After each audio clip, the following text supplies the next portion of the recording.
रामकृष्ण हरी मित्रांनो, शेती परिवर्तन या आपल्या युट्यूब चॅनलवर सर्व आपल्या शेवगा मित्रांचे स्वागत आहे. तर मित्रांनो, आज आपले भेटीला आले आहे जनार्दन भाऊ धनगे. तर यांना पण नवीन लागवड करायची आहे आणि ते थोडं आपलं मार्गदर्शन घ्यायला आलेले आहे आणि आपलं मार्गदर्शन त्यांना कधी पण राहणार आहे. ते त्यांचं म्हणणं झालं भाऊ, गेली मी 5 वर्षापासून तुमची व्हिडिओ बघतोय आणि नवीन चॅनलचे पण व्हिडिओ बघतोय. आणि आज त्यांनी तो निर्णय घेतलेला, कारण आधी त्यांचा आपला फोन झाला पण त्यांची शेत खाली नव्हतं. आज शेत खाली झालेलं आहे त्यांचं आणि आज ते बियाणं पण घ्यायला आलेले आणि त्यांचं आपण चर्चा करू.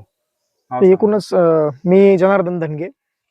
तर नवीन जी लागवड करणारे शेतकरी त्यांनी वाण निवडताना आणि एकूणच सुरुवातीचं अन्नद्रव्य व्यवस्थापन करताना कोणती काळजी घेतली पाहिजे याबद्दल माहिती शेतकऱ्यांना द्या.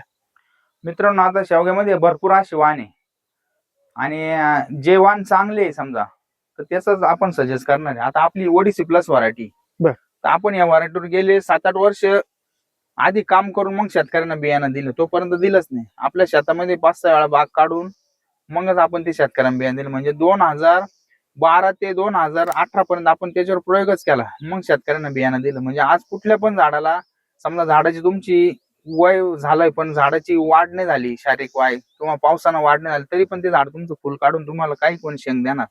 ते महत्व, तुमचं दुर्लक्ष झालं तरी तुम्हाला 2 शेंगा मिळणारच. असं नाही भेटलं पाहिजे. आणि याच्यातलं जे अंतर वगैरे मग याविषयी आता अंतर आपलं 12/6+2 जमिनीनुसार आहे. आता जमीन आपली मिडियम आहे, जास्त भारी पण नाही जास्त हलकी पण नाही. आता ही जमीन आपण ज्यावेळेस सुरुवाती 2000 साली निवडली त्यावेळेस एकदम हलकी जमीन होती, पण आपण याच्यामध्ये आजपर्यंत एक पण लाकूड बाहेर काढलेलं नाही. पूर्ण याच्यामध्ये दाबतात, त्याच्यामुळे जमिनीतलं जे सेंद्रिय कर्ब ते पूर्ण वाढून गेलेलं आहे आणि जे दगडाचं प्रमाण होतं ते पूर्ण मातीमध्ये होऊन गेलंय. रोटर मारून मारून पूर्ण त्याची माती होऊन गेलेली. आज म्हणजे ही जमीन एकदम भारी होऊन गेलेली. कारण बरेच जे आपले शेतकरी आता भेटेल तेव्हा ते म्हणते लय भारी जमीन आहे, आमची याच्यापेक्षा पण हलकी. पण जेवढी हलकी असेल ना मित्रांनो जमीन, तेवढी चांगली.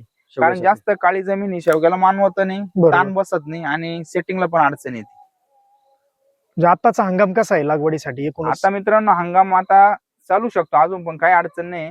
फक्त आता कसं आहे, जून-जुलै पर्यंत आपले झाडं कव्हर होऊन जाणार आहे, थोडाफार तुम्हाला माल मिळणार आहे आणि झाड तुमचं स्टंप तयार होऊन जाणार आहे. समजा ज्या मित्रांना जास्त पाण्याची अडचण येते, जिथं पाणी शेतात कायम वारंवार पावसाचं तुमचं, तर अशा मित्रांना शेवगा लागवड करायला काही अडचण नाही. म्हणजे त्यांचं झाड तयार होऊन जाणार आहे 6 महिन्यात आणि थोडाफार माल पण येऊन जाणार. आणि जुलै एंडिंगला आपल्याला कटिंग करून परत पुढल्या वर्षी तुमचं दिवाळीनंतर नवीन सीझन चालू होऊन जाईल. तर आपलं अंतर आहे 12/6+2 आहे. म्हणजे गल्लीचं अंतर 12 फूट, झाडाचं अंतर 6+2 म्हणजे एक बियाणं लावल्यानंतर दुसऱ्या 2 किंवा 2.25 फुटावर परत एक बी लावायचं, तिथून पुढे 6 फुटावर एक, परत 2 फुटावर. अशा पद्धतीने आपण लागवड केलेली. म्हणजे याचा फायदा काय मित्रांनो, जेणेकरून समजा तुमचं एकच झाड मरी गेलं किंवा कालांतराच्या वर्ष 2 वर्षांना 3 वर्षानंतर खोडकिडीचं अटॅक जास्त होतो, एखादं झाड गेलं तरी तुमची जागा खाली शिल्लक राहत नाही. आणि 4थ्या वर्षानंतर तुम्ही एक झाड कमी केलं आणि परत एक ठेवायचं तरी तेवढं झाड डेव्हलप होऊन तेवढं उत्पन्न तुम्हाला मिळून जातं. आता 2 झाडं लावायचा उद्देश असा, उत्पन्न डबल नाही पण 1.5 पट नक्कीच मिळतं पहिले 2-3 वर्ष, कारण झाडाची ग्रोथ पण झाली पाहिजे. बरोबर. काही अजून काही तुमच्या शंका? तेच लागवडी संदर्भातच विचारायचं होतं आणि प्रामुख्याने अंतर आणि सुरुवातीच्या काळात पाण्याचं व्यवस्थापन त्याबद्दल थोडी माहिती द्या. सुरुवातीला कसं आहे मित्रांनो, बरेच मित्रांचं म्हणणं काय होतं दांडानं पाणी देऊ, पण शक्यतो ड्रिप केलं ना, काही ड्रिपला एवढा खर्च येत नाही. तुम्ही नॉन आयस ड्रिप करू शकता, थोडी हलक्यातली नळी वापरू शकता. पण ड्रिप केल्यामुळे फायदा काय होईल आपल्याला, जेणेकरून समजा एखादं लिक्विड सोडायचं आहे ते सोडायला सोपं जातं आणि झाडाला तुम्हाला वाटलं आता या दिवसात थोडं बियाणं उतरायला अडचण येते, 10 मिनिटं पाणी द्यायचं, लगेच तुम्ही दांडानं पाणी दिलं म्हणजे पूर्ण वल्ल होणार, थंडीनं बियाला पण अडचण येते. अशा पद्धतीनं आपलं नियोजन करायचं. ड्रिप केल्याचा फायदाच होईल. हा, कधी पण चालेल. खूप खूप आभारी, तुम्ही अतिशय उत्तम माहिती दिली. धन्यवाद. धन्यवाद मित्रांनो. रामकृष्ण हरी.